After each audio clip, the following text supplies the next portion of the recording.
Welcome to today's edition of the Rush 24/7 podcast. Now, I got to reiterate that point. I thought I really have to reiterate it because to me, it is crucial. It is, crucial, key. It's very important to understand this. Greetings, folks. Great to have you here. Rush Limbaugh, revved and ready for yet another 3 hours of broadcast excellence right here behind this, the golden EIB microphone at the distinguished and prestigious Limbaugh Institute for Advanced Conservative, Anti-Media, and Anti-Leftist Studies. The curriculum keeps expanding. No graduates, no degrees. The learning never stops. Telephone number, if you want to join, 800-282-2882. The email address, lrushbo@eibnet.us. First things first, I want to go back to me on this program back on November 22nd, 2016. I want to go back about 13 months. Because everybody, and correctly, by the way, everybody's correctly saying that what Mueller is now aiming at is impeachment, not collusion. There was never going to be any collusion charges because there wasn't any collusion. And this is what steams me about all of this. Everything that we're dealing with every day here. It's actually Trump and his people dealing with it, but we are too, because it's an attack on all of us. It's an attempt to deny our votes. The Washington establishment is attempting to overturn a duly constituted legal election because they don't like the outcome. And they are stopping at nothing. Mueller is now subpoenaing Trump bank records from Deutsche Bank because Trump took out a lot of loans to build real estate projects, something like $300 million. And they're going to try to find some irregularity there that has nothing to do with Russia and nothing to do with collusion and nothing to do with the election and nothing to do with Trump's campaign. Literally nothing. So 13 months ago, we had a call yesterday. How did you know about Brian Ross? How did you know? Why were you so confident to tell us that the Brian Ross report that Trump as a candidate had told Flynn to call a rush? How did you know that it was not true? Because I know these people, folks. I know them. I know the left. It's been a lifelong study of mine, and the study has included learning it sufficiently well to be able to explain it to others. Last November, we're not even 3 weeks out from the election, November 22nd, 2016. The drive-by media is going to be devoted to getting Trump out of office, not just bottlenecking his presidency and not just ruining it. Their objective is going to be, I don't care whether it's impeachment, resignation, I don't care what. They're going to do everything they can to destroy his presidency. And if they can't force him out of office, the next thing they're going to do is make sure that he fails at everything he wants to do. They'll do this for a bunch of reasons. Among them, and at the very top of the list, I think, is so they can prove to themselves they can still do it. Now, that claim is about the media. The swamp is not doing it to prove to themselves they can do it. They already know they can. The swamp is doing it just to do it. The swamp is doing it because they just refuse to accept the results of an election. We are so far outside the United States Constitution right now, folks, that it's serious. Mueller, the FBI, none of these people are behaving according to the Constitution. They're all acting outside it. They have to. There's no legal reason to disqualify the election. There's no reason whatsoever to claim the election was fraudulent. The only thing they can claim is that they don't like Trump. Trump is unfit. Trump's not one of them. Trump poses a threat to their lifetime of work and devotion to establishing the United States not as the lone superpower in the world, but nothing more than a single nation among all nations operating under a global umbrella that does not seek to believe nor promote the concept of American exceptionalism. That's not exclusively a liberal view, although all of them hold it. But Washington establishment types look at it in much the same way. Look at this. If you think that that's nuts, here's a headline from Bloomberg. Europe to weigh in if U.S. tax cuts violate global trade rules. European Union finance ministers will discuss U.S. legislation to slash taxes at a meeting in Brussels today, whether the new plan violates international trade rules. Well, okay, fine and dandy. The problem here is that there are going to be a number of Americans who will agree with that premise. The centerpiece of the tax bill that passed the U.S. Senate over the weekend is a reduction in the corporate tax rate to 20% from 35%. The bill still needs to be reconciled between the House and Senate. The Spanish economy minister, Luis de Guindos, said there are some elements of preoccupation, some discriminatory measures, and the possibility that some parts of the U.S. reform will violate World Trade Organization rules. I will request the Commission to make a further analysis of the potential consequences of the tax plan. And you know who's going to be joining this clown in the World Trade Organization is everybody you can think of in the Democrat Party. And the Democrat Party might even be so bold as to cite this as a reason why this tax bill should fail. Pelosi's already out there claiming it's Armageddon. And the only reason it's Armageddon is because she doesn't like the corporate tax rate reduction, and she doesn't like the concept of the American people being allowed to keep more of what they earn. You know what else I like about this? Just as predicted, the elimination of the deductibility of state and local taxes from your federal income tax return has residents in Illinois, in New York, and California screaming like stuck pigs on an animal farm. They are beside themselves. It's unfair. It's not right. They've had this big tax deduction because these states are high tax rates, high income tax rates, and they've been able to deduct that from their federal return, meaning U.S. taxpayers have been subsidizing, essentially, taxpayers in California, New York, Illinois, Connecticut, other such high tax places. Now they're screaming like stuck pigs. These are the people who have been running around for years accusing the rest of us of not paying our fair share, while they have been subsidized. And now once they are faced with the concept of paying higher taxes, which is what they claim everybody needs to be paying, these are the people that are for every tax increase that comes down the pike, except when it hits them. And now when they are being called on to pay their fair share, guess what happens? They run around and they whine and they moan and complain. World Trade Organization wants to weigh in on the American tax system and claim that it may violate trade regulations, international trade regulations. And, as I say, they can do what they want. The problem is going to be that there are going to be several Democrats and a lot of Washington establishment types which will point to this, say, see, this is bad for the world. We're being an irresponsible global partner, they will say. We are being selfish. We cannot do this to the rest of the world. We must remain on par with the rest of the world. We cannot be better. We cannot be exceptional. We cannot lead. No way. Unfair. My prediction is right. It won't be long before this European Union squealing will be cited by some in the media and on the left as reason to oppose the tax bill that's now winding its way through the House and the Senate. Now, back to the establishment here and the impeachment of Donald Trump. Back to November 22nd of last year, it was perfectly clear to me what was on tap. They were going to impeach. They're going to render impotent whatever they could do. But the dream was to get rid of Trump. The dream back then was to get rid of Trump. And I'm telling you, folks, they have got all of them, not just the media.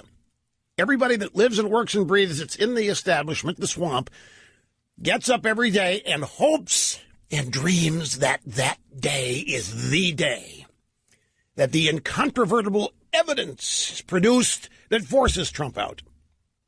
And they have so immersed themselves in this illusion that it has become their reality, and it guides them. Now, obstruction of justice or lying to FBI investigators, both of those things are process crimes.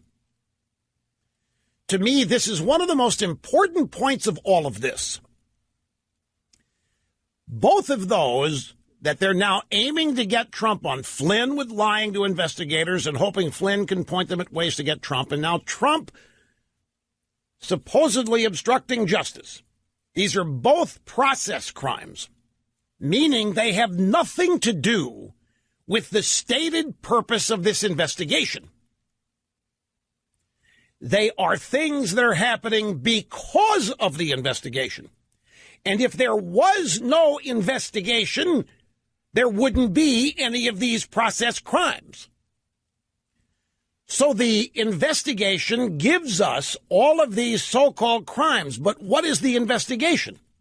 It's a scam. It's a total sham. The investigation is rooted in the false allegation that Trump and his team colluded with Vladimir Putin and the Russians to change the election to cheat Hillary Clinton out of her victory. That is what got all of this started. And that is bogus. There was no collusion after a year of thousands of people trying to find evidence. There isn't any. The only evidence has been made up by the deep state, by the intelligence community. Christopher Steele writing the Trump dossier, for example. All of it is made up. There was no collusion. Therefore, this investigation, which is causing paralysis of a presidency, or it's attempting to, which is ensnaring people in the commission of crimes, is entirely unjustified. This special counsel was impaneled in violation of Justice Department regulations. Those regulations require there to be a crime to have been known to have committed, and the special counsel is then charged with investigating that crime. When Mueller was impaneled and charged, he was not told of a crime because there isn't one. He was effectively told to go find one, which is what he's doing. And the only crimes he can find are the crimes that have occurred as a result of his bogus investigation. None of this that's happening. Flynn lying to the FBI. Trump supposedly obstructing justice. None of this would have happened had there not been a fake, bogus, totally corrupt investigation of something that didn't happen. And furthermore, they know that it didn't happen. They know there was no collusion with Russia. They know that the collusion with Russia occurred with Hillary and her campaign and their law firm purchasing and commissioning, if you will, the Trump dossier. The collusion occurs between Hillary Clinton and Debbie Blabbermouth Schultz to rig the Democrat primary against Bernie Sanders. The Russians tried to hack both party computer networks, succeeding in hacking the Democrats. The Democrats refused to let the FBI investigate, and now we know why. It didn't matter. The FBI wasn't there to find any dirt on the Democrats. The FBI is there to find dirt on Trump. The FBI is there to protect Hillary. The FBI is there to protect the Obama legacy, the Obama administration. The FBI is there for one reason, to get rid of Trump, not the agents. I'm talking about the people running the place. I'm talking about management, about Comey, McCabe, and some of these other people we're now learning about. But folks, I'm hell-bent on making this point. The last 12 months of this investigation have all been the result of a bogus scam, and that is supposed collusion between Trump and Russia. There isn't any evidence. Nobody's ever had any. There was no reason to impanel a special counsel to look for any, because no crime has been found even today, despite thousands of people in the deep state trying to make it look like a crime or collusion did happen. Therefore, all of these process crimes crimes that have supposedly occurred, supposed crimes that have supposedly occurred during the course of the investigation, would not even have happened. We have an illegitimate event, the investigation, an illegitimate setup, the investigation, which has then caused Comey to be fired. It has caused the tarmac meeting between Clinton and what's her face out there, Loretta Lynch. All of this that has happened has been to secure the election of Hillary Clinton. And when that failed, despite you look at this as a seesaw and look at how out of balance it was. Look at the disadvantages Donald Trump overcame, the disadvantages Donald Trump's voters overcame, the full-fledged power and the projection of that power by the Washington establishment still could not get Hillary Clinton elected. And that will not stand. The establishment launched everything it had and it failed. And hell's bells, they're saying, we're going to get it back no matter what. So we have a phony investigation, which now leads to all of these process crimes would not have occurred at all if there hadn't been this bogus investigation. I don't know how else to say it. I wish there were a more powerful way to say it. Perhaps there is. But, I ad-lib everything. I don't plan all of this and script it out before the program begins. Perhaps on this I should have. But I think it's pretty clear. We're living in the twilight zone. Obstruction of justice? Obstructing the investigation of something that didn't happen and that the investigators know didn't happen. And so now they're looking for other crimes that are not even related to what this original investigation was about. And notice how everybody's fallen in and plays along. It's like establishing the premise. The premise, Trump cheated, Trump stole the election, worked with the Russians. Okay, we accept the premise, and now everybody behaves accordingly. This investigation's been a lie. This investigation's been a fraudulent, phony, baloney, plastic, banana, good time, rock and roller thing from the first day it began. So I had some emails. Rush, where was the Christmas music in the bumpers yesterday? Folks, we had a backup broadcast engineer who is an atheist, and I didn't want a lawsuit. Just kidding. I'm just kidding. I just wanted to wait for Mike Mamone, the broadcast engineer, to be back. He knows where they all are. By the way, I'm minding my own business last night. I'm lighting the pine and eucalyptus candles. We're decorating the White House has got nothing on us, Christmas decorations-wise. We got two gigantic trees. It's just awesome in there. So I'm lighting these pine and eucalyptus candles from Joe Malone, my favorite scent. And it goes perfect this time of year. And I get a bunch of emails. Are you watching the Steelers Bengals? Of course, I wasn't.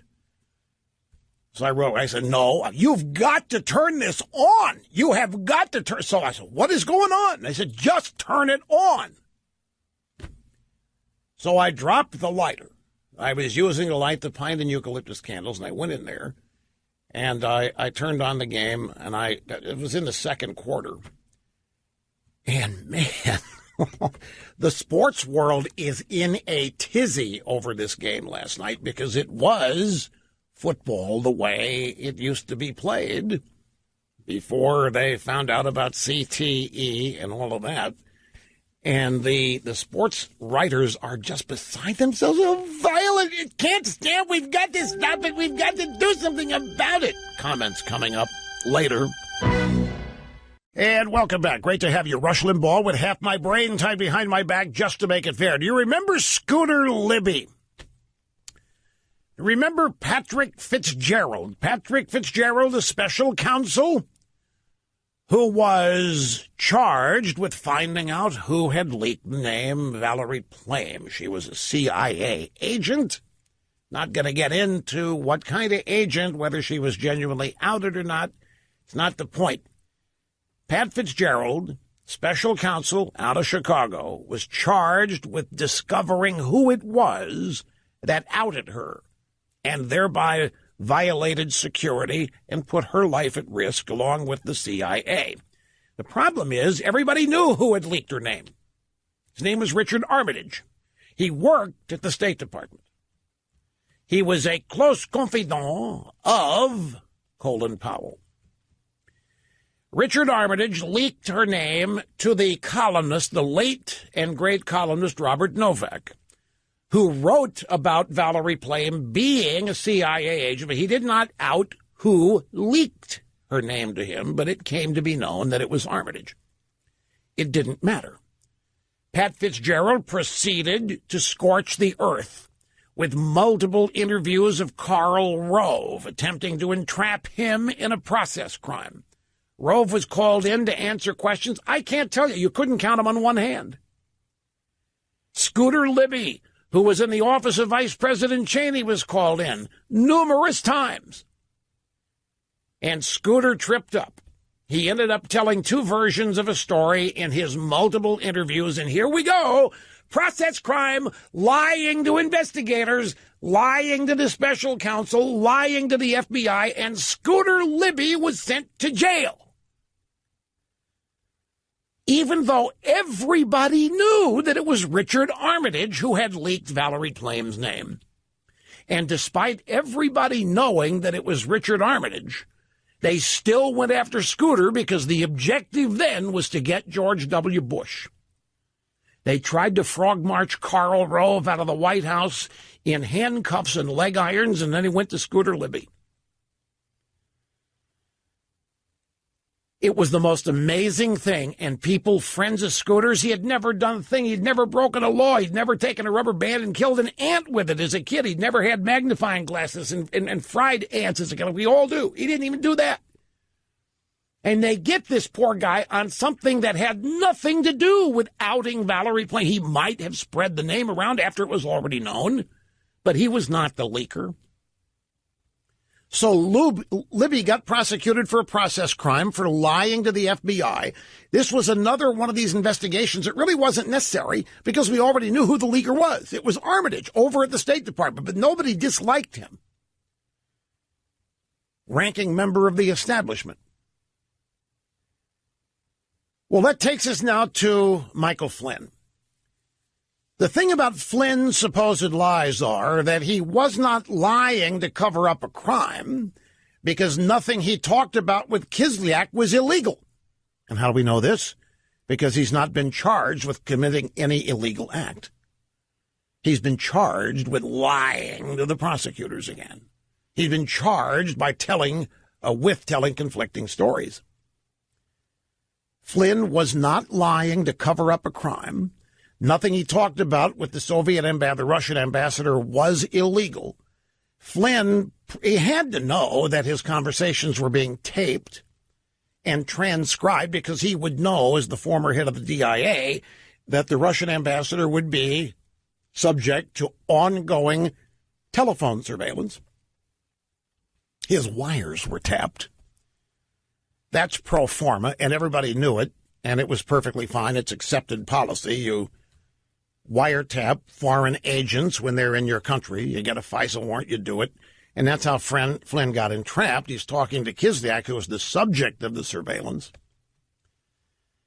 So Flynn didn't even, and they have a transcript of the call, and the Washington Post in January of this year did a story saying that they didn't discuss sanctions, they didn't discuss anything, they did nothing illegal.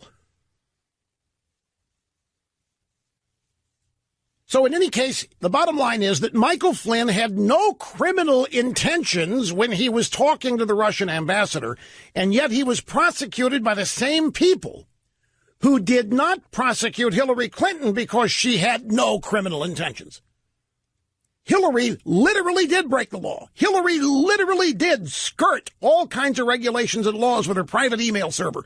She was passing classified data back and forth through an unsecured server in her basement. And Comey said, we couldn't find any intent. And no reasonable person would bring a charge. No reasonable prosecutor, he said, would bring a charge. Flynn did not break the law, didn't intend to break the law. But the same people who gave Hillary a pass because she had no intent, nail Michael Flynn. And we now know that this clown, this stroke guy, conducted the interviews with Hillary Clinton, did not record them, did not put her under oath, and furthermore allowed personal assistant Cheryl Mills to actually be called a lawyer for the purposes of granting attorney-client privilege when Cheryl Mills should have also been under investigation. Cheryl Mills and Huma Danger both lied about when they first learned of Hillary's servers. There's documentary evidence from their emails that they lied, and they were not prosecuted. Patrick Fitzgerald ordered Richard Armitage to be silent, to not say a word about anything he had done from the start, because he wanted to use the witch hunt to bring down Cheney and Rove. They were all aiming for Bush, and it's the same thing here. So we have precedents, we have experience with this, a bogus special prosecutor investigation to find the leak of a CIA agent when we already know who the leaker was. Now we have the investigation of process crimes against Trump for obstruction of justice and Michael Flynn and whoever else they can ensnare on the basis of an investigation that is hoax, bogus, and fake because none of it ever happened. There was no collusion between Trump and the Russians. And I think everybody knew that from the get-go. And I think it served as the purpose, and it was intended to sway public opinion. And it was intended to allow the public to accept the idea that there needed to be an investigation. And once that began, then anything they find, why, all we have to do is act shocked and disappointed and surprised. Can you believe poor Flynn? Can you believe Flynn? And this was a long overdue attempt to justify what in truth is an inside the Beltway Washington establishment effort at a silent coup to overthrow a duly constituted, elected president, Donald Trump. That's what's been going on for the last year. That's all it is. I don't mean that to say it's a minimal thing, but that's all it is. It's not an investigation. The Russians did not affect the outcome of our election. This is also an insult to the people that did vote. It's a sideways attempt to say that the people who elected Donald Trump were idiotic and stupid and didn't know what they were doing, and that their votes therefore don't count. We're in a dangerous era here, folks, where the powers that be, the upper levels of our government, are acting outside the Constitution, acting outside the rule of law, which is the glue that is supposed to keep us from becoming your average run-of-the-mill tin-horn dictatorship banana republic. And all of these years, we've had honorable people who, amazingly so, accepted and obeyed the Constitution. It's actually kind of amazing in over 230 years that we haven't had somebody come along and try to rip it up. It's amazing that we've had a sense of honor. Now, I'm not saying there haven't been people who've tried. I'm not saying we haven't had presidents who acted outside it, but we haven't had what we have now.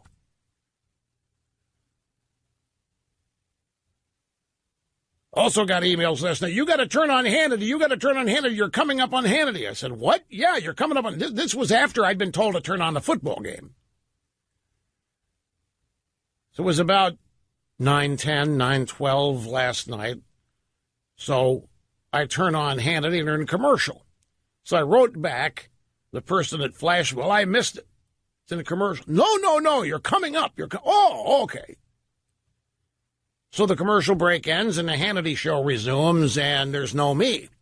And finally, Sean promotes that I'm coming up. I said, aha. I need to tune in about 2 minutes before the program ends. That's what they're holding it for. Well, it was about 10 minutes, but they used a clip of me from the program yesterday to set up a guest appearance by Corey Lewandowski and David Bossie, who have a book about the inside Trump campaign. And while I was waiting for whatever they were going to do with me, I actually thought that the clip they would play, I had no idea. But I thought the clip they would play would be the point that I just made, because I made it yesterday, too. that all this process crime stuff, the obstruction of justice and the Flynn lying to the FBI, you realize, folks, I'm really beside myself with this. None of this would have ever happened. None of it's legitimate, if you ask me, because the investigation that's caused all this is illegitimate and has no basis. But it is happening, and these events are taking place as a result of it. But, man, is it an orchestration. Anyway, Mr. Newt was on. And Mr. Newt said, I don't think I fully appreciated until this evening how really important it was for Trump to win the election. If Hillary Clinton had won, none of this would have surfaced. Bingo. No question about that. That's exactly what the swamp was counting on. The swamp, the establishment, was counting on Hillary winning so that none of what we now know about Hillary and the fake Trump dossier and Hillary and the email servers and Bill Clinton, none of this we were supposed to know. Because if Hillary had won the election, none of this would have ever been brought up. There would have never been a story about colluding with Russia. Never. Certainly not with Hillary. Our election would not have been tainted. It would have been clean and pure as the wind-driven snow. There would have been not one negative word written about the sanctity of the election. That's just another way of illustrating to you how bogus this is. In fact, this was not played up. The Russia collusion angle was not played up before the election because they all thought Hillary was going to win, and they did not want to taint her victory with any news about how the Russians were trying to affect the outcome. But when Newt says, I don't think I fully appreciated until this evening how really important it was for Trump to win, I think that's a TV statement because I think Newt knows. I think Newt knows exactly what's going on. I think Newt knows as well as any of us what is happening with our government inside the Washington establishment. I don't think he's shocked by any of this. Well, maybe he is. I think certain people probably could be shocked because there's a certain amount of respect that is automatically accorded to ranking members of any leadership. But maybe he is a little shocked by it. I'm not. And I don't mean this as a swipe at Mr. Newt, so don't anybody try to start anything here. But I'm not surprised by any of this. Not shocked. In fact, predicted it, as I have so demonstrated with playing audio sound bites of me from the Grooveyard of forgotten sound bites. Now I must take a brief time out. There's much more on this clown stroke and what he did. And the Wall Street Journal has just a killer editorial today demanding that Mueller resign, that Mueller is tainted maybe more than Trump or anybody else. And it's really standout because the Wall Street Journal up to now has been leading the Never-Trumpers. But for now, an obscene profit break. Sit tight, there's lots ahead. Now, I want to illustrate to you the power of the Washington establishment, the allure, the power of the swamp. The story I just told you about Patrick Fitzgerald and the bogus investigation into who leaked Valerie Plame's name, which sent Dick Cheney's aide, Scooter Libby, to jail, attempted to do the same thing with Karl Rove, while exonerating the real perpetrator, Richard Armitage. Those very people today would still choose whatever the swamp wants and does over what Donald Trump's policies are. It's a powerful club, and membership is highly valued. And even if the swamp targets you, and even if the swamp nails you, you never betray the swamp. So when Trump comes along and you think it's payback time, I'm going to vote, I'm going to support Trump for what these clowns did to me. No. You stay in allegiance to the people that tried to ruin your life and put you in jail. You do not support Donald Trump.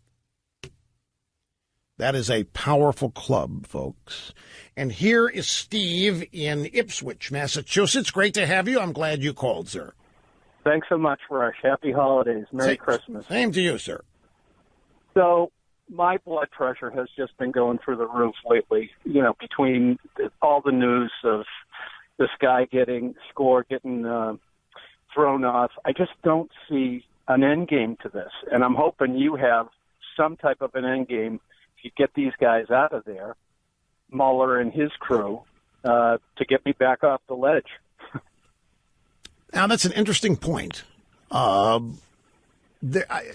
think about it, too. I don't sit and try to imagine various scenarios, how it would end. I honestly tell you that I have this thing called faith that's probably worthless to all of you, but I have faith that this is going to end up right.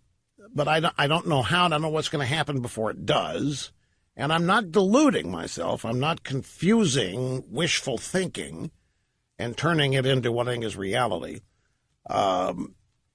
But let's deal with this as the program unfolds. I've got to take a break now, but I'm glad you mentioned that. Appreciate it. We'll continue here in a moment, folks. Latest numbers on the Mueller investigation after 6 months, $7 million. You think if they gave you $7 million and counting, you might be able to find some stuff on whoever it is you hate? If you had the media helping you with another free $7 million thrown in terms of cost of coverage? Yes! Yes, okay.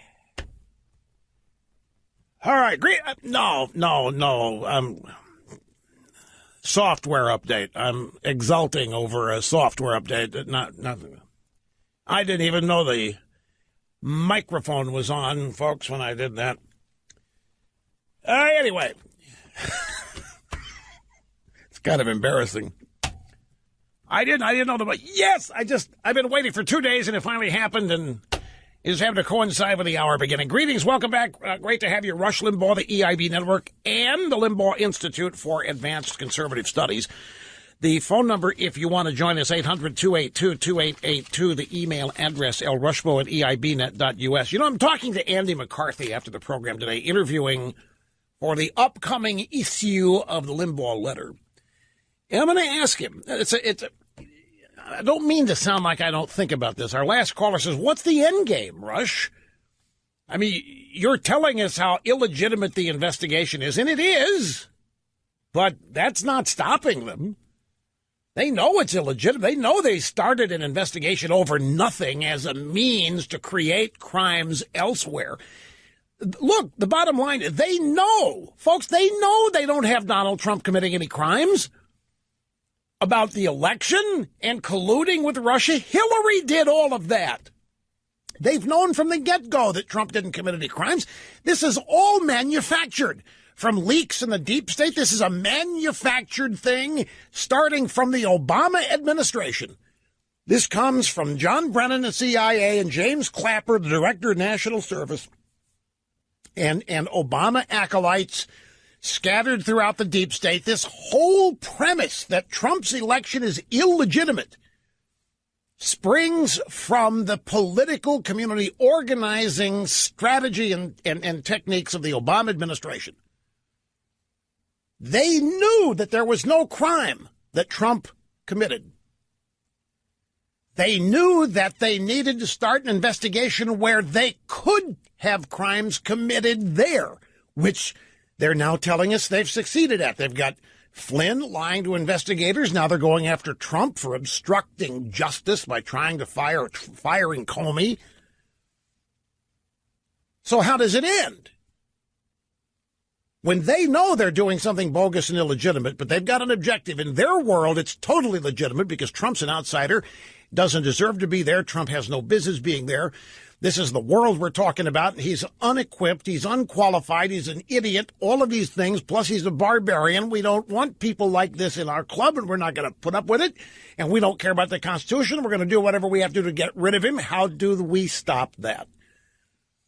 I'm going to ask McCarthy, because McCarthy, there's no bigger rule of law guy than Andy McCarthy. There's no bigger proponent of the rule of law being the recipe.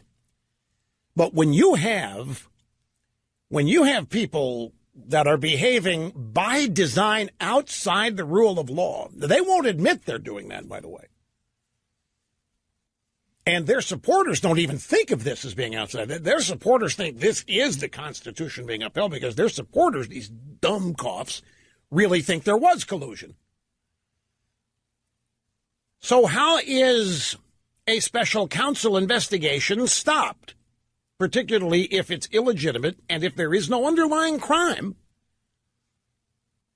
The only crimes are those they can create in the process of conducting the investigation. How does it stop?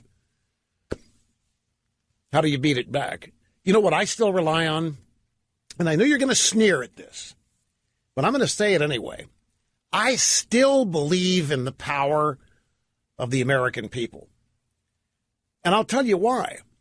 You may think this is quaint and not realistic, but it's the only thing separating the swamp from succeeding so far. Trump won the election.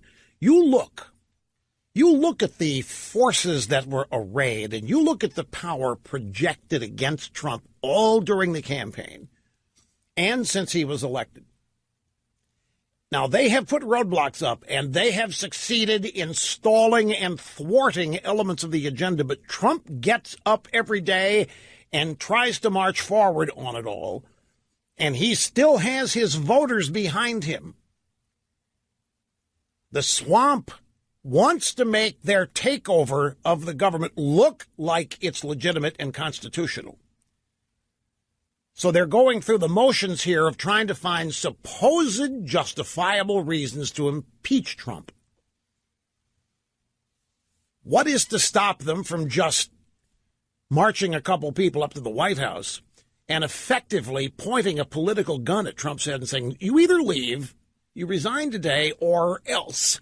And the else we won't know, but whatever threats they want to make. What's to stop them from doing this? And I maintain to you that even though they resent the American public and they don't really consider elections to be legitimate unless the American public votes the way they want them to, there's still an invisible line that, at least as of now, they don't want to cross and proceed into total totalitarianism or full-fledged, very loud and obvious coup. Now, the Wall Street Journal today has an editorial that just lambastes Mueller, and the Wall Street Journal is an inside-the-establishment publication, as is its editorial page. And the Wall Street Journal editorial page has been very much never Trumper from the get-go. I'm not saying that the Wall Street Journal editorial is going to make Mueller resign. I'm saying it's an element of opposition that has now been registered. Up till now, look at how Mueller began. Reputation impeccable. Resume impeccable. Integrity, honesty, character unassailable. That's how he was presented to people that never heard of him and don't know who he is. That whatever this guy says, you can trust it and then some. Whatever this guy does, you can believe it and trust it and then some. Whatever he ends up charging, you can trust that it is lawful and legit. Well, there are some people now beginning to put some chinks in that armor, in that reputation. And one thing guys like Mueller don't want is for their reputations to be sullied. However, there are always mitigating circumstances. And in this case, getting rid of Donald Trump and erasing this election and its outcome may be seen as well worth a couple of hits to the reputation. It's hard to describe for people that don't know these kinds of people, the people that really lead the establishment, but their public image, their reputation for probity and character, decency, integrity, all of the great virtues is of paramount importance to them, especially to people who don't know them. And they don't want any. These are people that do not want and do not accept and will not abide bad press. To them, that's not part of the price. They do not get treated that way.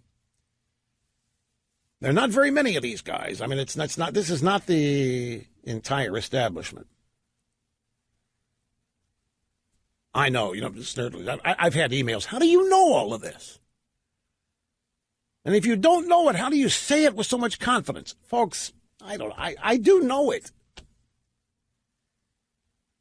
Once you learn, well, I don't want to go any farther. Just don't doubt me on this. I know this stuff. It's not because I know them, and it's not because I'm in it. In fact, it's precisely because I'm not that I understand what it is.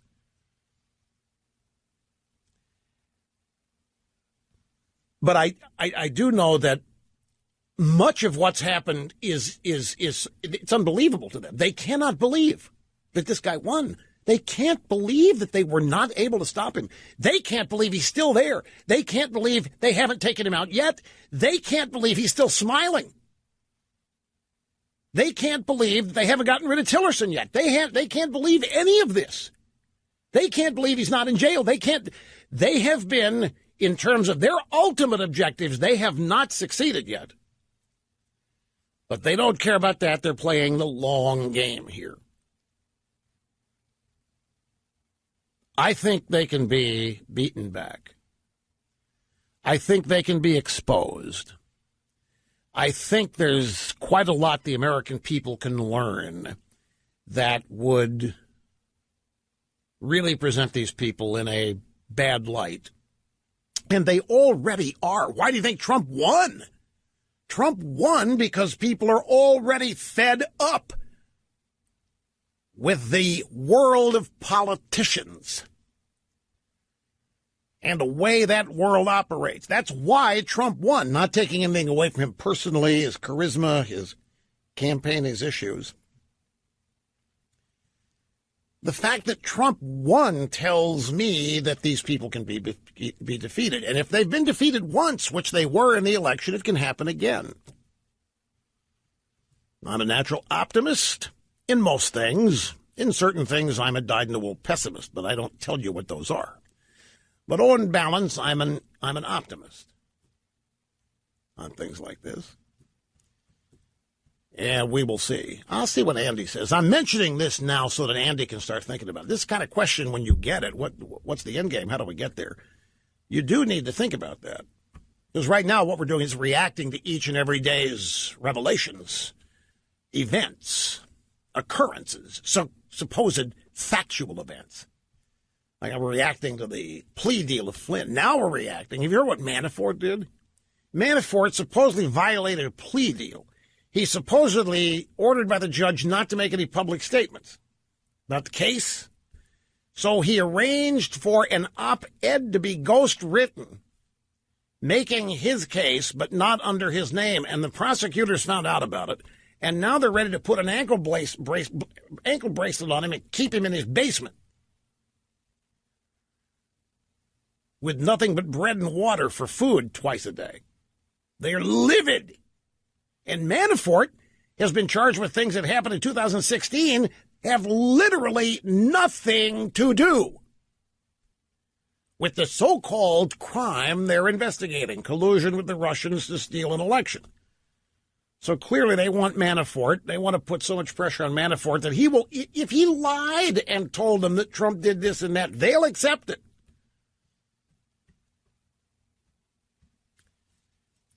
Here's a tweet from Nancy Pelosi. I want every single California Republican to understand this. Your ideology doesn't come first. Your party doesn't come first. The people come first. If you fail to recognize that, you don't belong here. She's talking about the tax bill. Governor Moonbeam, Jerry Brown, the tax bill is evil in the extreme. Nancy Pelosi, you talk about unhinged and worse.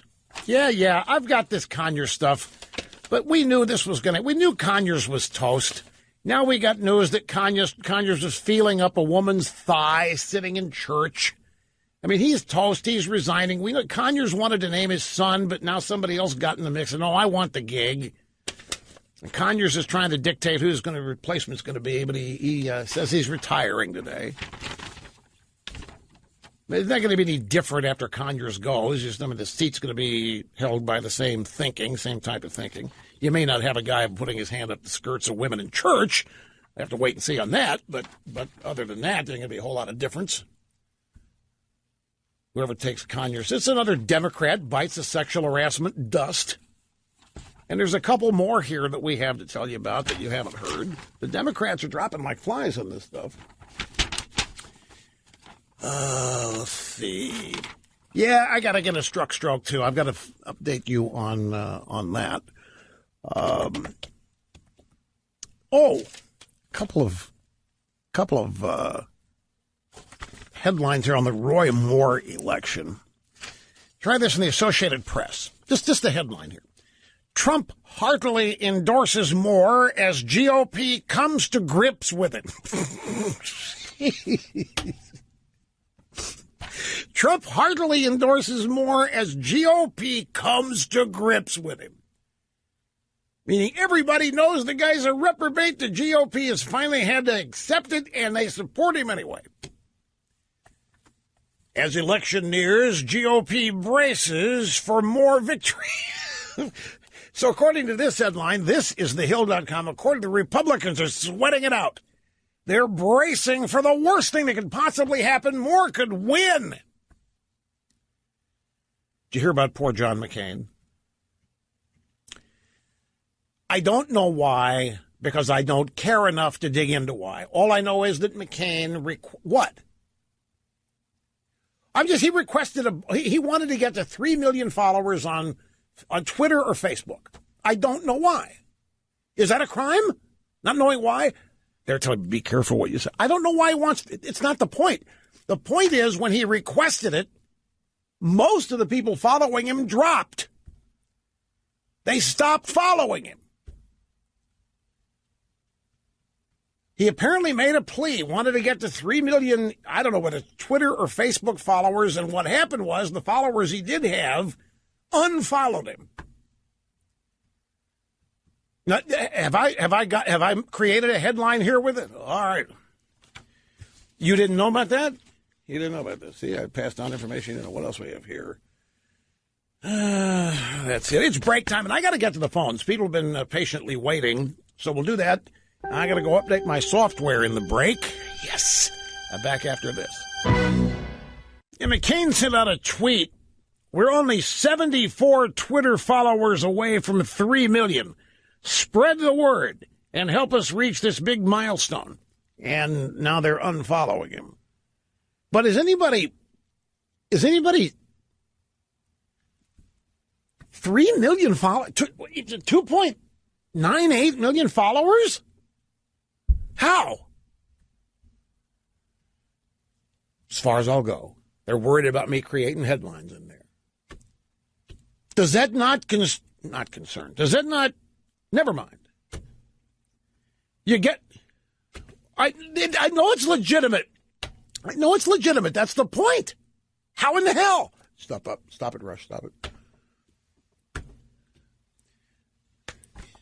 I know, but I'm not on Twitter and I'm not soliciting followers. But McCain is a senator. Never mind. You know what? Just never mind. There's no way in this highly charged atmosphere. Hi, babe. What's happening in there? Don't worry. Don't worry, not going to jail today. Matthew in Plainview, Long Island. Great to have you on the program. How you doing? Hi, Rush. How you doing? Just fine, sir. I just wanted to ask you one simple question. Do you think Robert Mueller is now the most powerful man in America? I think he thinks so. Well, from my point of view, he's got an investigation where he's allowed to pick and choose who he prosecutes. He has the ability to investigate anyone he sees fit, and it's an unconstitutional. There's no parameters or restrictions. Well, no, I get your circumstance. Traditionally, it's the president who is considered the most powerful man in the free world, and maybe the whole world. But Yes. Now you're talking about a guy who thinks, and everybody else, a lot of other people think, that he holds Trump's presidency in the palm of his hand, which may mean this guy's got more power than Trump. However, Trump can fire this guy. Trump can pardon Flynn, and he can fire this guy, and he can fire anybody he wants. He can do it. Now, there would be political consequences, maybe, but he can still do it. So when it comes down to real raw power, Trump still has it. But if he's made the decision not to fire Mueller for whatever reason, and Mueller may think he holds Trump's presidency in the orifice of his choice. Hello, testing 1, 2. Did our caller drop off?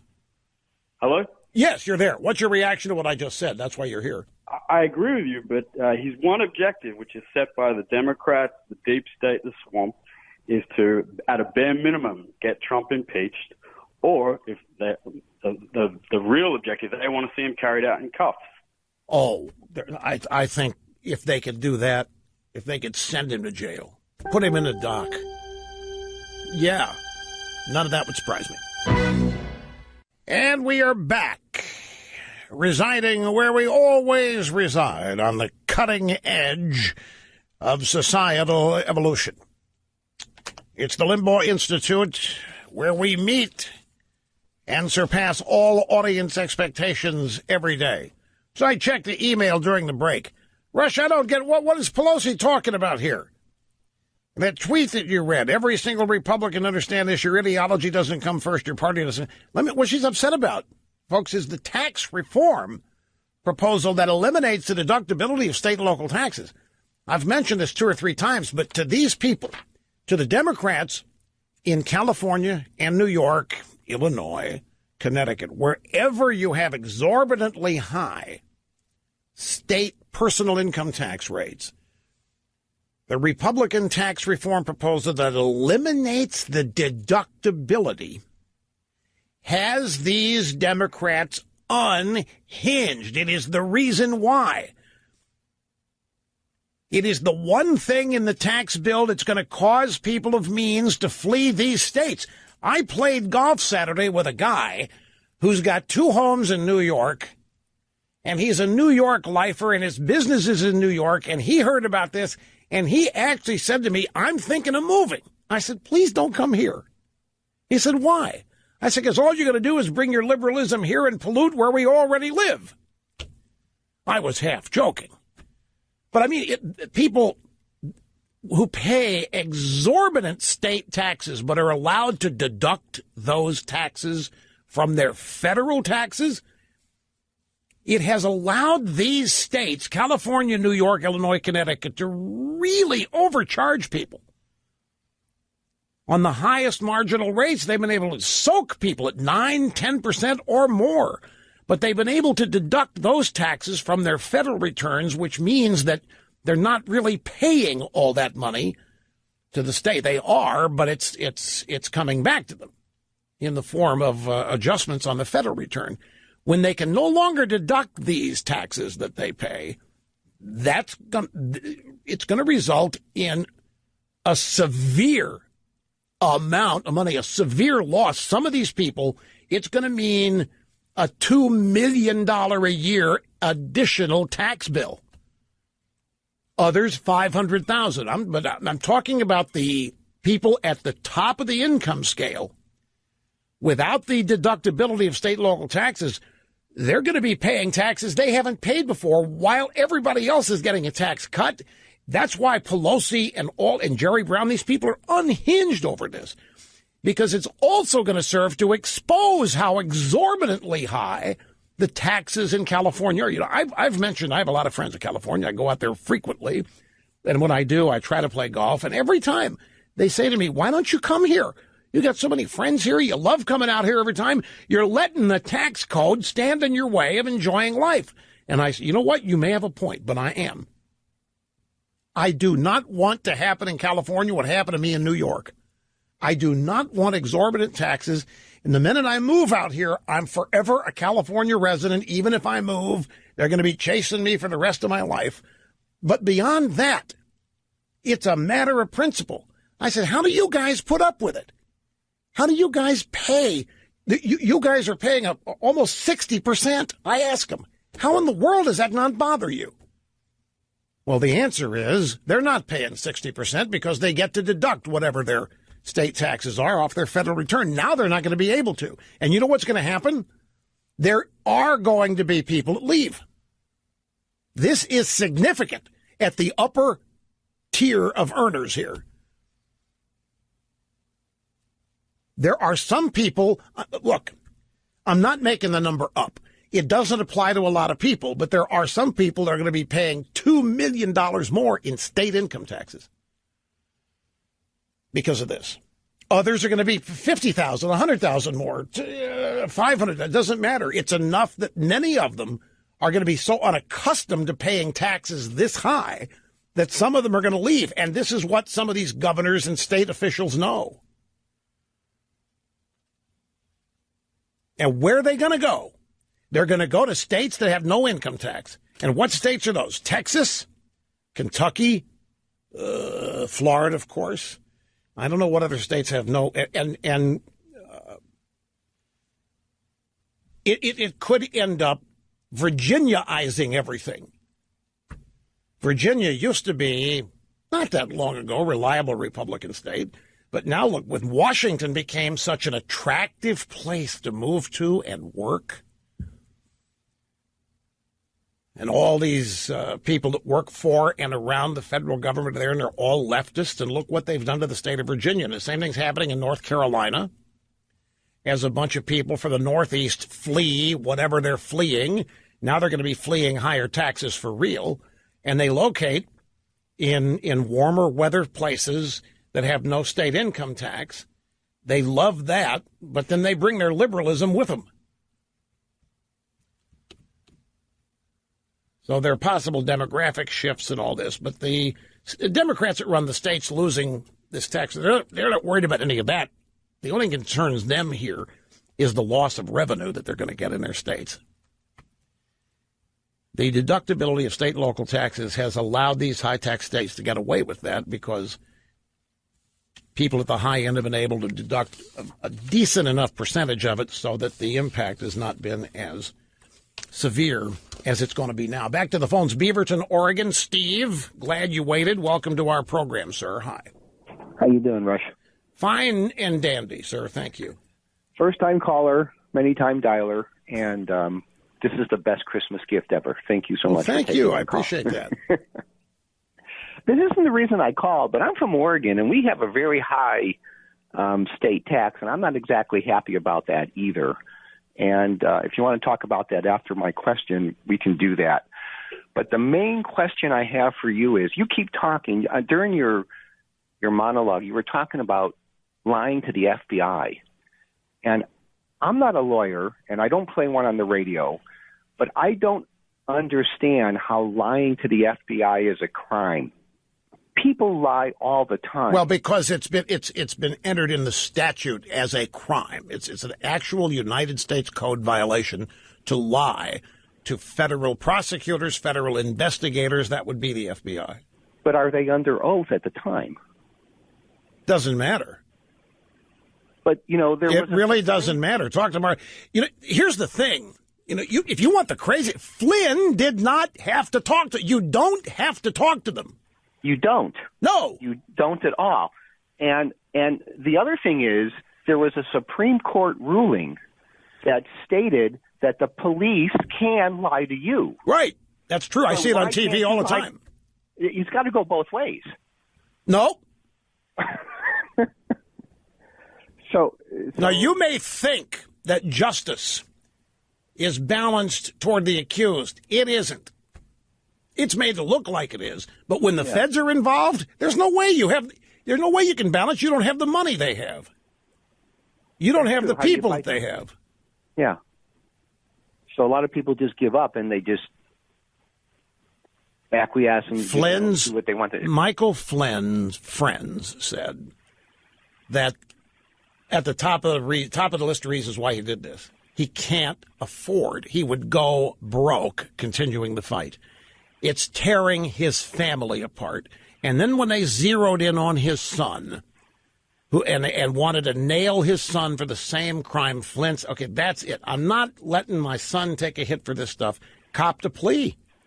It's one of the pressure points and tactics that they use. It's in their arsenal, and they use it as often as necessary. And they can always outlast you because they've got more money than even Prince Mohammed bin Salman of Saudi Arabia. They've got more money than Gates. They got more money than Buffett. They got more money than Jeff Bezos combined. If they want to really spend you into oblivion, they can do it. So another question is, how do they know that you're lying? If you believe that what you're saying is the truth. Because if you tell them on Tuesday that you didn't know X, and then 6 months later, you say, yeah, I knew that, you've lied to them. Well, yeah, but Hillary Clinton's memory all of a sudden goes in and out like that. Hillary didn't intend, you see. That's what they told us. Well, I didn't intend to lie to the FBI either. And neither did Flynn, but he still did. Screw him. So how does it... Because the purpose of this is to exonerate Hillary, to save the Obama legacy, and to nail Trump and get rid of anybody who wants to try to help Trump. No exaggeration, not making it up, not trying to be funny. That's what's going on here. We're outside the Constitution. We've got a bogus investigation driving all this. Collusion with Russia to steal the election. It never happened. There's not a shred of evidence, and yet we're investigating it. In the process, people are lying and obstructing justice. If you're Trump and you didn't do this, and none of your people did this, and you've got a phony dossier written about you that says you did it, and all of these forces are arrayed against you, and one of the guys leading them is the FBI director, and you run the FBI, you fire the guy. You have every right to. You didn't do any of this. And the whole establishment, which you now run, the federal, the executive branch is coming after you. Of course you're going to fire Comey. But now, if you're Trump, what do you do? Can you imagine how frustrated this is? Imagine yourself being pursued for something you didn't do, that if they convict you of it, it ruins you and your family. What would you do? Yeah, exactly. But see, people now know this. They know that they're coming after you, and you don't have to talk to the FBI. So, I mean, aren't they learning in the process here that if the FBI comes to me, I just say, I'm not saying a word. If you don't talk to them, they can always come subpoena you. They can, at some point. You still don't have to talk to them. But then you get a lawyer, and you take a lawyer in there with you. And you don't say a word. Right. But see, these guys didn't do anything. In their minds, they're cooperating and helping. This is, I don't know, if they didn't know that they were being pursued, that's a whole other matter. But I think Flynn is a patriot. It's a former military guy. Defense Intelligence Agency for Obama. He's on the Trump transition team. They're working with the Russians, getting ready for the new administration. The FBI comes calling. It's, I think, his intention to try to be helpful. He lies, whether he lies or not, didn't know he was lying or what have you.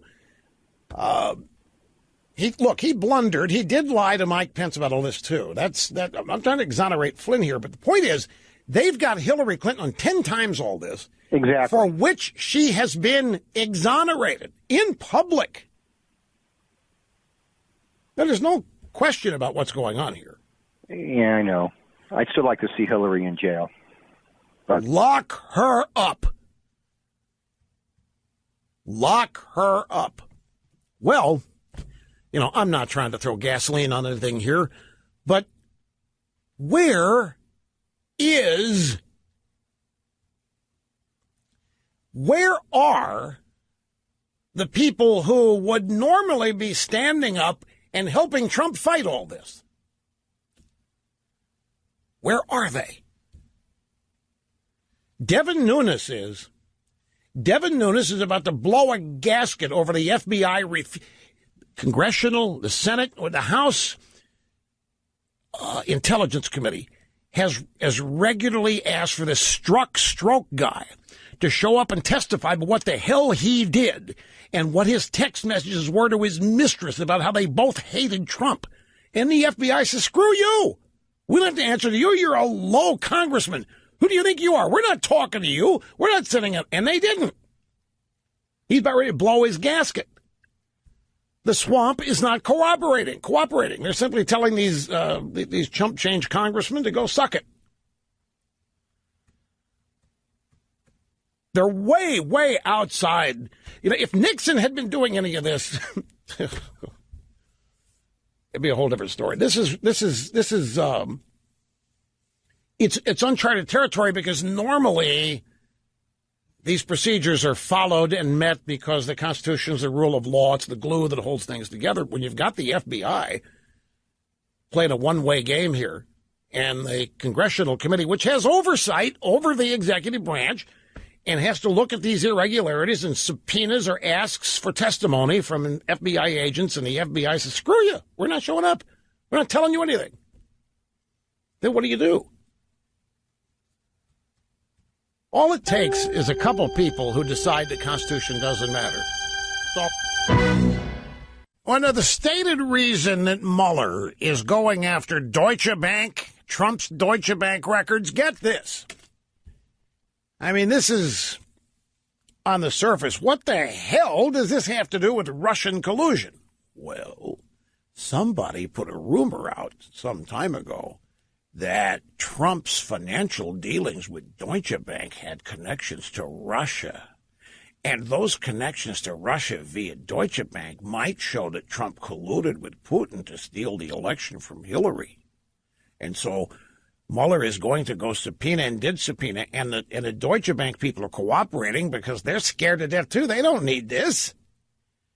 And the Deutsche Bank is one of the prime lenders for the Trump organization when they need money for real estate development. And so there's a rumor that there's financial dealings there, Deutsche Bank, Trump, and Russia. I mean, this whole... you sure they can try to stop it? But the point is that Mueller is going there. And this is Trump family finances that precede any Trump intention to seek the presidency. It's just another bit of evidence that this is an impeachment investigation. It's not a collusion investigation. It is not a counterintelligence investigation, and it's not even a criminal investigation. This is an investigation where they hope to produce not enough evidence to they hope to persuade the American people, because impeachment is a political event. And what they're aiming for, folks, I'll tell you what the game plan here. They are counting on the Democrats winning the House in 2018. So this is going to go on all through next year. This is going to be one of the many things the media and the left are going to use to try to impact campaigns next year so that Democrats retake the House. And then when Democrats retake the House, you watch how fast Mueller puts his investigation to bed and turns it over to the Democrats, who will then be running the House theoretically, to begin preparation of articles of impeachment. That's what all this is predicated on. Democrats control. If the Republicans control the House, and all this is kind of moot. Okay, look, I just hit on the answer. The caller said, what's the end game? How do we stop this? He was asking, how do we stop the Mueller investigation? You're not going to stop it. But the Mueller investigation requires, it is predicated on the Democrats winning control of the House and then running the articles of impeachment. That's what this really does. If you want to stop Mueller, don't let the Democrats win the House. Meeting and surpassing all audience expectations every day. You try it. Rush Limbaugh and the EIB Network, and we're happy to have you here for the fastest 3 hours in media. We only have one more to go. And a month ago, if you would have told me that I'd have been talking about the NFL, something unrelated to sideline protests and so forth, I would have told you, nope, you're wrong. But we're going to talk about Steelers-Bengals last night because it has to do with the current state of football, the National Football League, and where it's heading and what's happening to it as a business. So just to retrace my steps here, and this is not going to take long, but grab audio soundbite number 18 and have it standing by. Last night was a rivalry game, Cincinnati Bengals and the Pittsburgh Steelers. Now, I need to set this up. The Steelers and Bengals really have not been that big a rivalry. It's been the Steelers and the Baltimore Ravens. But I think it was a couple years ago. The years run together. The Steelers had a game against the Bengals. It was a playoff game. It was at Cincinnati. And I forget the actual score, but the Steelers were on their way to losing. There were just a few short minutes left in regulation. And the Steelers were down 2 scores. And within about a minute, the Bengals incurred enough penalty yardage for the Steelers to be moved within field goal range to win a game. And the Bengals' penalties were committed by Adam Pac-Man Jones and Vontaze Burfict, and then some penalties for running up against officials and stuff that happened during dead ball periods. I mean, it was just, it was the most mind-boggling way to lose a football game. I could not believe it. Shortly after that, we had an interview here with Benjamin Watson, who's now tight end for the Baltimore Ravens. He's played for New England and so forth, and he's a great guy. He's written a book about Christian morals and how it's gotten him through life. And I asked him about the game. I said, I can't imagine being part of the Cincinnati organization losing a game like that just to settle thug-type scores. And he agreed, but said it's just, those are things that are happening. Well, where's the coaching staff? Why can't coaches discipline these guys into not committing stupid? I mean, fouls running into the officials, objecting when the officials call a penalty, incurring another penalty, unsportsmanlike here. Well, anyway, since that game, there has been a heated rivalry between these two organizations. Even before that game, Pac-Man Jones, number 24, cornerback for the Bengals, who once walked into a strip club in Las Vegas waving $100 bills around, gunfire ensued, and the bouncer ended up paralyzed. Pac-Man Jones was then sent packing from wherever he was, and Jerry Jones picked him up at Cowboys for a while. He ended up in Cincinnati with his partner and his good buddy, Vontaze Burfict, linebacker number 55. In that previous game, Antonio Brown, the wide receiver for the Steelers, was running a pass route. The ball was high. It was uncatchable.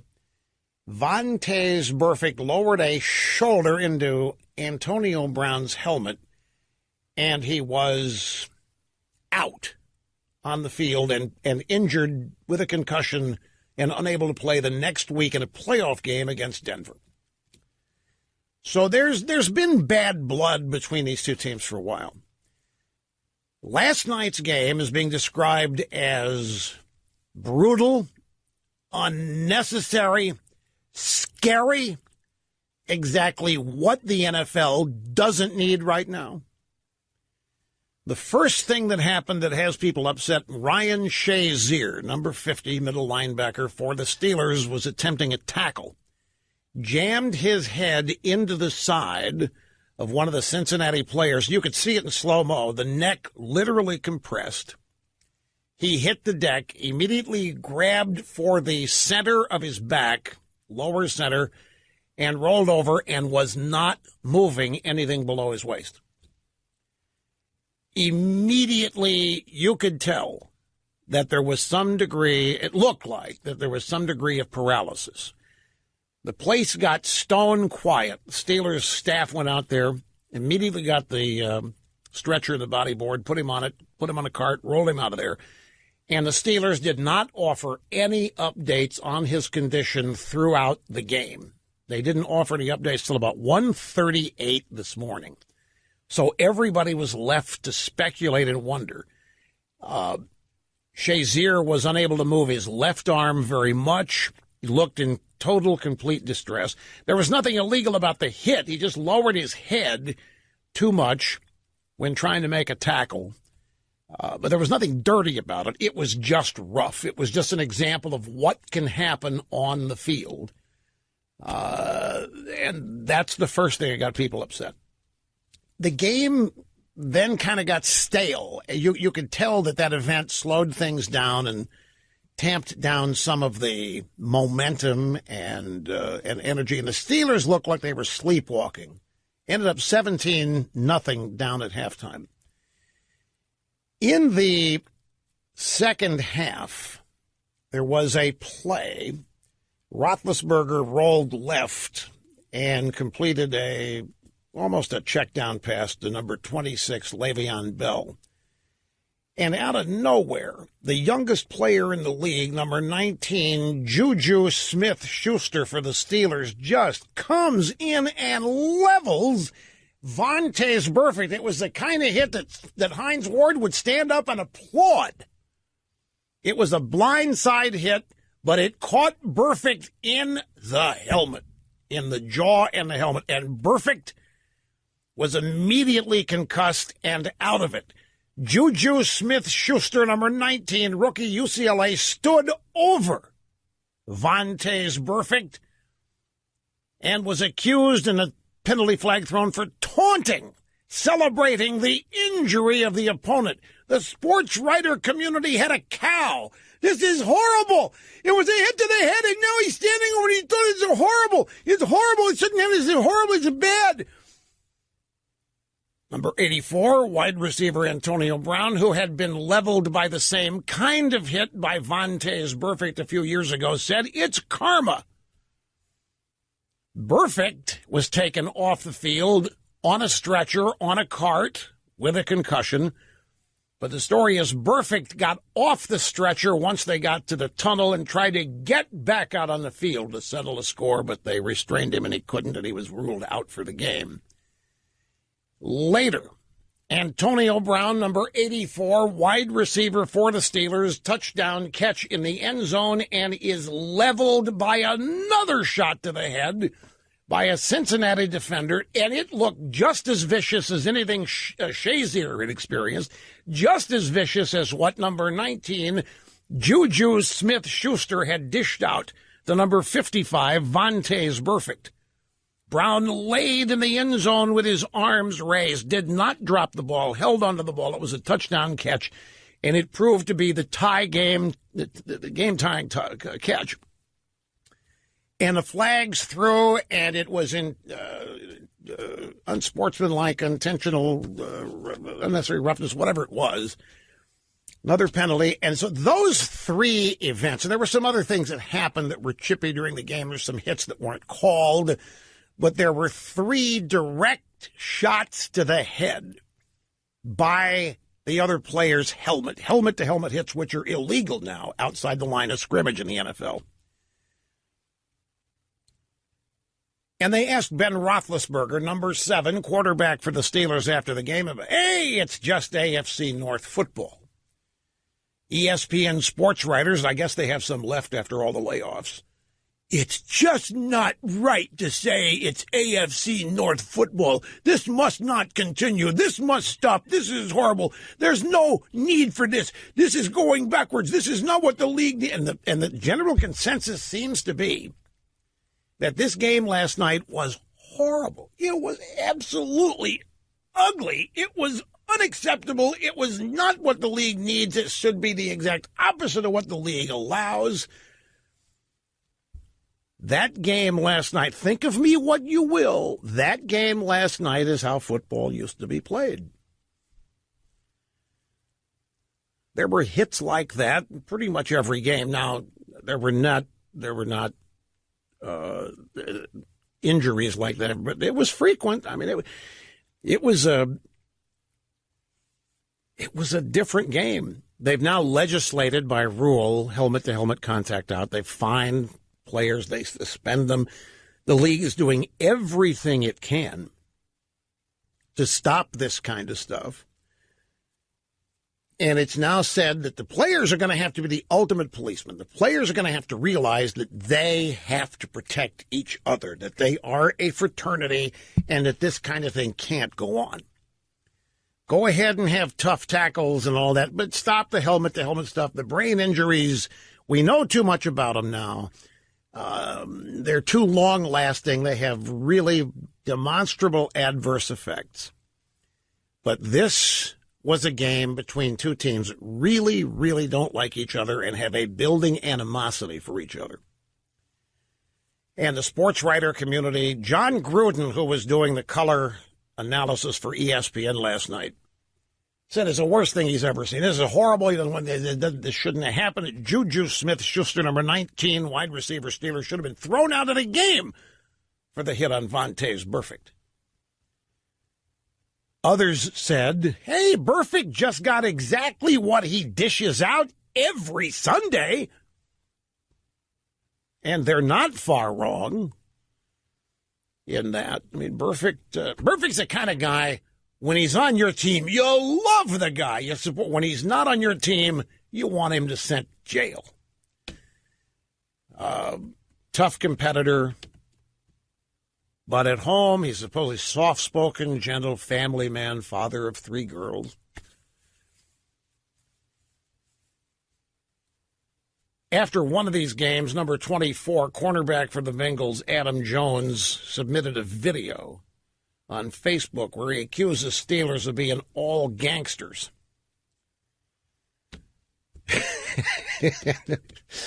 Ramon Foster, an offensive lineman for the Steelers, said last night was the first time he's ever been scared to play football after seeing what happened to Ryan Shazier. Again, the Shazier hit, there was nothing illegal about it.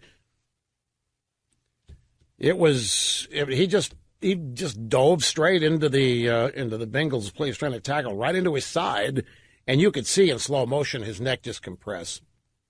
And he immediately reached for with his right hand behind his back to his middle of his back and rolled over and didn't move other than his arms.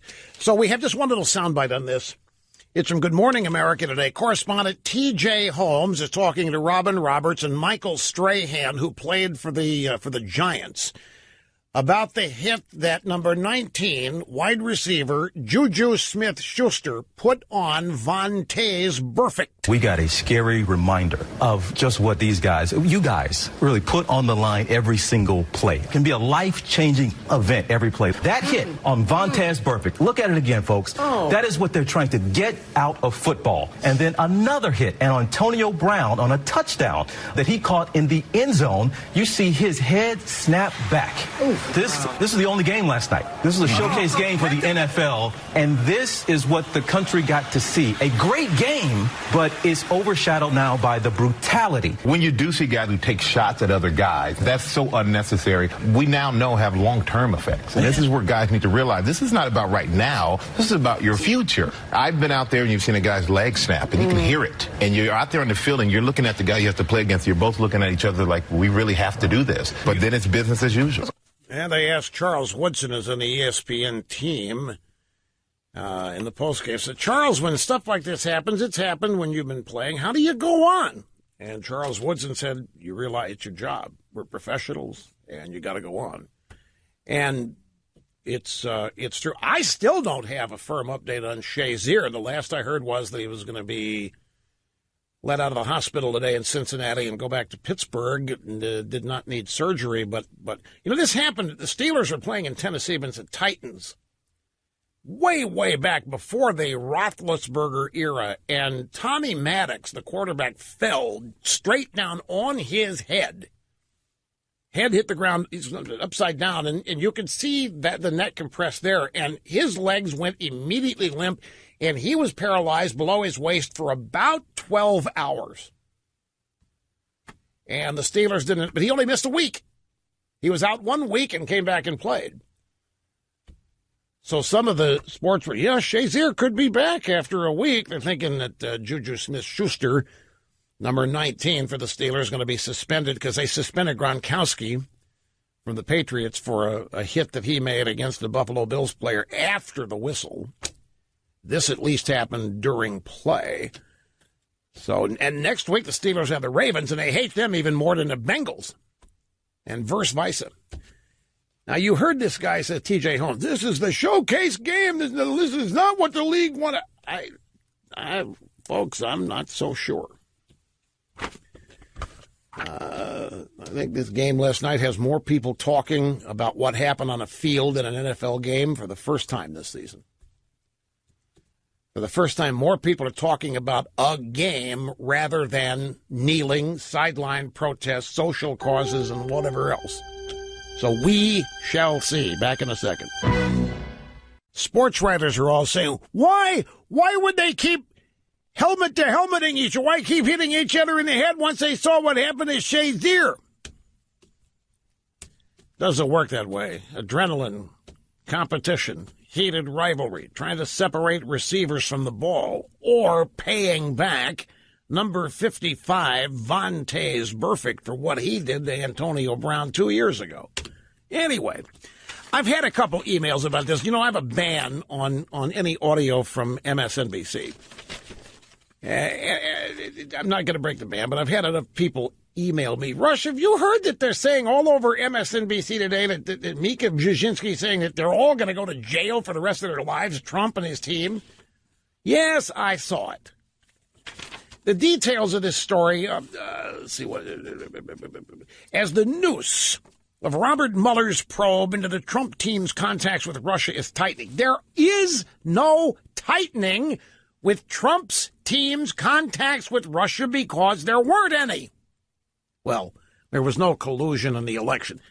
Members of the administration are starting to understand they're going to jail for the rest of their lives, said Mika Brzezinski. The noose is tightening, and the Trump team knows they're going to jail for the rest of their lives. And I've had people say, Russ, are these people that stupid? Yes, but that's not what's going on here. For these people to go on MSNBC and to say, is almost in a factual, very confident, predicting kind of way, that Trump and his team are going to jail maybe for the rest of their lives. I believe what that means is that somebody in the investigation is telling them this. There are people in this investigation, and they're close to it, or they're ancillary, or they are friends with the investigators. We know that this struck guy was tweeting and emailing, texting with his mistress about how much they universally, jointly hated Trump. But my thinking is that somebody told him this. Oh, yeah, we're going to get him. These people are going to go to jail. So Mika Brzezinski and Scarborough run with it. And I don't know whether whoever told him this really thinks it or means it. But when I see now that Mueller is subpoenaing Trump's financial records from Deutsche Bank, it wouldn't stretch believability for somebody in this investigation or close to it to say, yeah, we're going to get them, these people. They have no idea what's coming. We know what they've been doing. We know what Trump did with his money. By the time we get through with them, they're going to go to jail for the rest of their lives. And since that's what Mika Brzezinski and Scarborough want to hear, man, they run with it. Now, it's possible they could have just made it up and put it out there as something they think independently, but I kind of have my doubts about that. Anyway, okay, I'm going to answer the question, what's the end game? I've been doing enough thinking of this. I won't take long. I think two things here. I think it'd be a mistake, and I've always thought this, it'd be a mistake to fire Mueller, not because he can't do it. It would only intensify the swamp's demands for impeachment. impeachment is purely political at this stage, and there's a way to play it. I think Trump, as frustrating as it's going to be for us, I think Trump needs to play this out and just keep doing what he's doing and focus on the agenda and get as much of this agenda done, make sure tax cuts get passed, move on with the wall, keep focusing on illegal immigration. Because, folks, what everybody's assuming here is not automatic. The assumption everybody's making is the Democrats are going to win the midterms. And I'm here to tell you the Democrats still have no idea how unpopular they are. They think because they won the Virginia governorship election that they're back. They think it's over. They think they're back. They think the American people hate Trump. They think the American people can't wait to vote for him in 2018. They're not going to win the midterms. The Democrats are not going to win the House 1 year from now. They're not going to do it. And if that doesn't happen, then there's no impeachment. I don't care what happens. The Republicans are not going to do that. I also remember something else. Trump said long ago of Mueller that if this guy starts looking into my business dealings long before any of this came up, this stupid witch hunt in this investigation, then that's where I'm going to draw the line. Now, Mueller heard Trump say that. What if? I was just chatting emails here with McCarthy, who had this thought. I'll ask him about it in the interview coming up. He said, what if Mueller, by announcing this subpoena of the Deutsche Bank Trump financial records, is trying to bait Trump into firing him? Because Trump said that's the line. That's the red line. If this investigation goes that far off the rails, I'm not putting up with it. Well, there it goes. It's going off the rails. It's headed now to Trump's finances. So why would Mueller want Trump to fire him? What would be? Well, there could be any number of reasons for that. Mueller doesn't have a case. This is really Mueller. I told you earlier, these guys do not like their reputations getting sullied. You may think this is caca, but these people, the coin of the realm is their never-ending respectability and sophistication, integrity, decency, and all that. Now they're Wall Street. I mean, they live and breathe for puff pieces in the Washington Post style section about how great they look in their tuxedos when they go to the charity balls. And here the Wall Street Journal editorial today is just raking Mueller over the coals and suggesting that he's already so conflicted he needs to resign. This, I guarantee, is not what Mueller signed up for. No way. Not at age 73, twilight of what has been a stellar career. So maybe he's trying to bait Trump into firing him because he wants out of it. But more than that, firing Mueller could intensify the heat on Trump as an out-of-control chief executive like Nixon. Analogies to the Saturday Night Massacre would be drawn. And then whoever is our Howard Baker today would go up there and say, President Trump, you don't have any support anymore. You got to go. That would be my guess as to why Mueller would try to bait Trump into firing him. But hopefully Trump's got enough people around him to tell him not to do that. We shall see. One other thing that we're learning here about struck, because we had a question earlier about Flynn and why did he talk to these guys? Well, we now know why. A very quality, good journalist named Sarah Carter has posted a piece. I think it ran at Hannity's website. Peter Strzok, however you pronounce it, he was working under Comey. Comey knew what this guy's anti-Trump biases were. So that's another justification for Trump to fire Comey. Comey's another one of these guys had an impeccable reputation. You talk to anybody that knew Jim Comey, going all the way back to when he was deputy for Ashcroft, even before this. Jim Comey was a guy, he had engineered this impeccable reputation. Now look at it. And everybody is now starting to question whether he truly was so deeply partisan that he was in the tank for Hillary and taking the FBI in that direction. But the answer to why did Flynn talk to the FBI, according to Sarah Carter, Flynn didn't know that he was being interviewed. Now, here are the details. Sarah Carter writing yesterday, according to another source with direct knowledge of the January 24th FBI interview of Flynn, Andrew McCabe, the deputy FBI director under Comey, contacted Flynn by phone at the White House. Flynn was at the White House on January 24th. He gets a call from McCabe, number 2 at the FBI. White House officials had spent the earlier part of the week with the FBI overseeing training and security measures associated with their new roles as part of the transition. So it was no surprise to Flynn that McCabe had called. And McCabe told Flynn some agents are heading over to the White House. Flynn thought it was part of the routine work the FBI had been doing at the White House that week. And Flynn told McCabe, okay, well, we'll clear them at the gate. It wasn't until the FBI agents were already in Flynn's office that he realized that he was being formally interviewed. He did not have an attorney with him.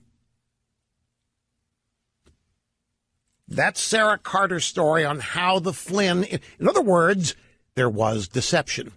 The number 2 guy at the FBI calls Flynn. The FBI's been at the White House all week working on new stratagems and new policies relating to security and so forth with the new administration. McCabe says, hey, the FBI's coming back in. And Flynn says, fine, we'll clear him at the desk, front gate. And they come into his office, and the official interview begins. He was not told that it was an official interview. He was not told anything. So he had no lawyer there. He didn't even suspect. So the way Sarah Carter writes this makes it look like it was an act of deception. And, of course, if the number 2 FBI calls you and you already got exercises going on with the FBI all week, and the number 2 FBI calls you and you're Flynn, and he says, yeah, the FBI's coming back. Can you see them? They're coming in. You think it's a continuation of the work you've been doing on all week. Quick timeout, my folks. We'll be back in a sec. Okay, so we got Peter Strzok, an anti-never-Trumper, with a mistress who's also an FBI warrior, who is also anti-Trump, and he's tweeting and texting with her, and they're back and forth with their anti-Trump messages. Get this from Fox News. Fired aide to Robert Mueller was a key player in the Clinton email probe. A top prosecutor who is now a deputy for Robert Mueller's Russia investigation, praised then acting Attorney General Sally Yates after she was fired in January by Trump for refusing to defend his controversial travel ban, which the Supreme Court just declared fully constitutional. Sally Yates was an Obama administration holdover. She was there because Trump didn't move her out.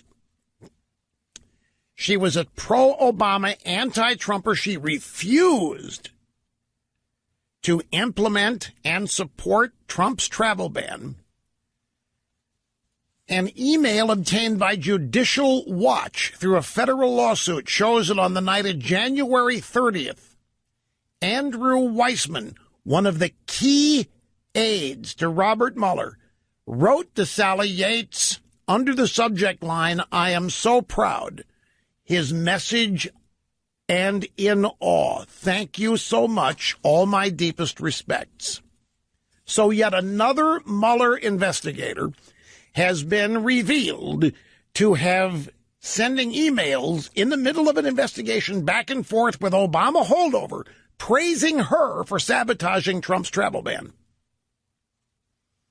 The disclosure follows confirmation that another Mueller investigator, FBI official Peter Strzok, was fired over the summer after allegedly sending anti-Trump texts to an FBI warrior with whom he was romantically involved.